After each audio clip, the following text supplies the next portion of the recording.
السلام عليكم، مرحبا بكم معايا في هذا الفيديو الجديد. اليوم القضية اللي غادي نطرحوها من إيطاليا لمهاجر مغربي سميتو بوشعيب، 58 سنة.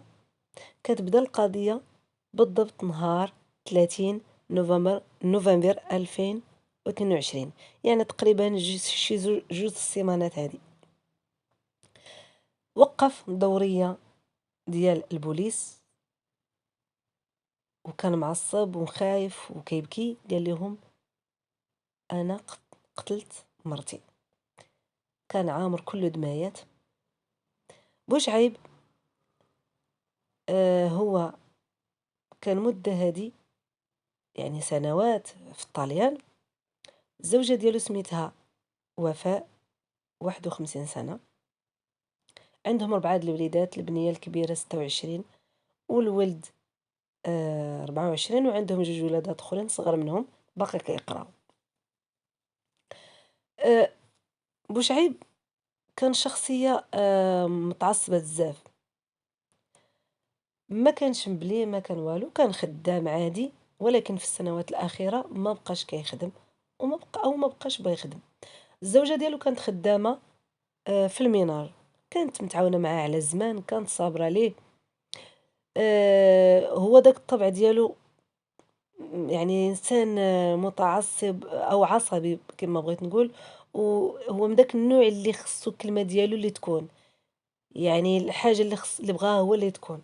المرأة كانت صابرة ليه وكانت متقبلة الحياة ديالها معاه، عايشة مسكينة صابرة على ود وليداتها باش تكبرهم، أهم حاجة عندها هما وليداتها. كانت متعاونة معاه على زمان. كانوا ساكنين في داك السكن الاقتصادي في الطاليان. المهم هو كان عايش على فاش ترك الخدمة ولا عايش على الفلوس ديال السوسيال ديال الضمان الاجتماعي. كانت هي ديما كتقول ليه خدم، دائما كتقول ليه خدم، ما يمكنش انا نبقى خدامه وانت جالس. قالك الجيران كانوا دائما كيسمعوا الصداع ديالهم، وكانوا كيسمعوا الغوات ديال بوشعيب، لانه كما قلت لكم كان معصب بزاف. دائما كاين المشاكل، كانوا شحال من مره يدقوا الباب على وفاء باش يطمنوا عليها ياك ما وقع شي حاجه، ودائما هي بالعكس كانت كتدافع عليه وكتقول لهم لا، راه تخاصم غير مع الوليدات، راه كيغوت غير على الدراري. كانت دائما مسكينه كتدافع عليه.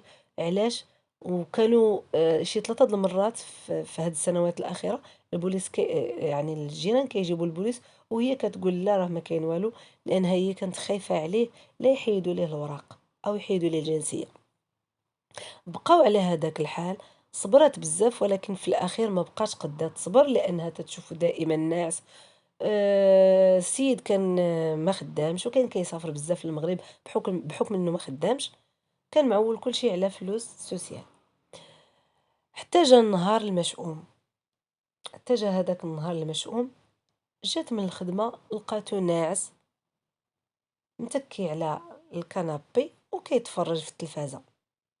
ما عجبهاش الحال، بدات عاوتاني كلمة مني كلمة منك كتقول ليه خاصك تخدم، ما يمكنش انا نبقى غير انا متحملة المسؤولية ديال الدار كاملة، ما يمكنليش انا نبقى خدامة اللي مرا وانت جالس. هو طبعا تيتعصب عليها، ما عجبوش الحال، كيغوت عليها.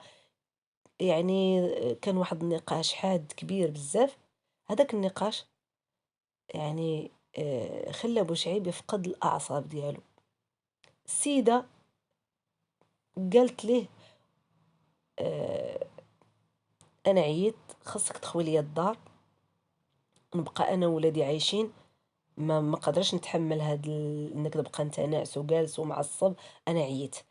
هادشي كيعاودو هو عاود هادشي للبوليس على لسانه. المهم السيده دخلات مسكينه للبيت باش تبدل حوايجها، ما كانتش عارفة اشنو كيسعينها. دخلت للبيت باش تبدل حوايجها. هو بحكم انه كان معصب وكان كيغوت، هو دخل الكوزينة، خدا اكبر موس، دخل ديريكت تبع الكوزين للبيت. دخلت هي بغات تبدل، اللحظة اللي شافته شاد الموس بقات مسكينة كطلبه وتتقول ليه صافي صافي عافاك، سمح لي ما باقيش نعاود. صافي هو ديك اللحظة ما خلاهاش تكمل كلامها، عطاها بقى كيضربها لدرجة إنه ضربها 10 د الضربات، معظم الضربات جاو ليها في الصدر، صافي طاحت مسكينة غارقة في دمها. ديك اللحظة اللي ما بقاش سمع الصوت ديالها عرف راسو بأنه دار مصيبة كبيرة، صافي تما حس براسو بأنه بأن السيدة صافي ماتت. بدا كيوعى بأنه دار شي حاجة، يعني شي حاجة لا تغتفر. الحاجة الوحيدة اللي ناض دار هذيك اللحظة خدا التليفون صونا على ولدو الكبير. ولدو الكبير حتى هو كان خدام، ولكن الخدمة ديالو كانت قريبة من الدار. الو، تعالى اسمح لي يا ولدي اجي راني قتلت امك. صافي في ديك اللحظة خرج هو من الدار لانه ما قادرش يواجه ولده، مشى خرج. فديك هي اللحظة فاش غيتلاقى مع البوليس. الولد جا مسكين كيجري، تخيلوا داك الولد كي غتكون حالته فاش سمع الهضرة، جا كيجري مسكين وجا معاه واحد صاحبه بحكم الحالة اللي غيكون فيها الولد. منين دخلوا لقى امو غارقة في دمها. في هذيك اللحظات هو هرب ومشى كما قلت لكم، وقف البوليس وعاود لهم هاد الشيء اللي عاودت لكم كامل. آه البوليس منين جاو لقاو السيدة غارقة في دمها. بالنسبة لوليداتها الصغار راه غادي تكلف بهم واحد الجمعية، لأن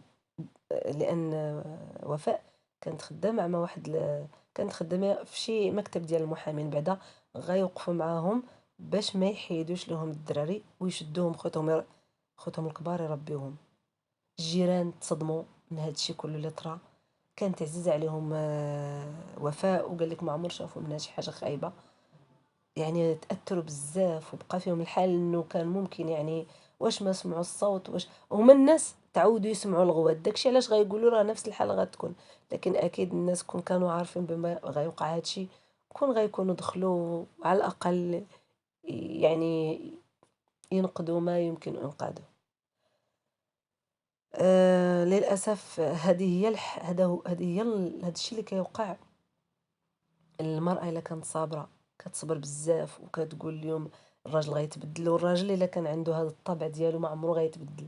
وفاة مسكينة مشات ضحية العنف، ضحية الزوج المتعصب اللي كيفقد أعصابه لأبسط الأشياء، لأبسط اللي ما كيعطيش فرصة للواحد يعبر. السيد دوز عليها الموس فقط لأنها قالت ليه انه يخوي الدار باش تجلس مع وليداتها. فالقضية بقى طبعا عند المحكمة. هاد الصورة اللي كتشوفوها هي صورة وفاء مسكينة الله يرحمها. أه انا كنفكر في وليداتها مساكن كيفاش غتكون حياتهم 4 د الوليدات. الام مشات لعند الله والاب غيدخل الحبس. علاش؟ فقط بسبب الانسان اللي ما كيقدرش يتحكم في الاعصاب ديالو. كانت كتقول ليه نوض تخدم عادي، اي امرأة تقدر تقول راجلها ينوض يخدم من حقها. كانت متعاونة معاه على الزمان، ولكن للأسف هو كان فاقد للمسؤولية للأسف. المهم انه المغاربة مساك الله يجازيهم بخير اللي كاينين تما، بعض الجمعيات تعاونوا وجمعوا واحد المبلغ باش يقدروا يصيفطوها تدفن في المغرب، وفليسات اللي يقدروا يعاونوا وليداتها. ادعوا لها بالرحمة. والقضية طبعا راه باقا في التحقيق. الا كان شي جديد غادي نقول لكم. ونتمنى ما تنسونيش من لايك وتبارطاجيو. بالسلامة عليكم.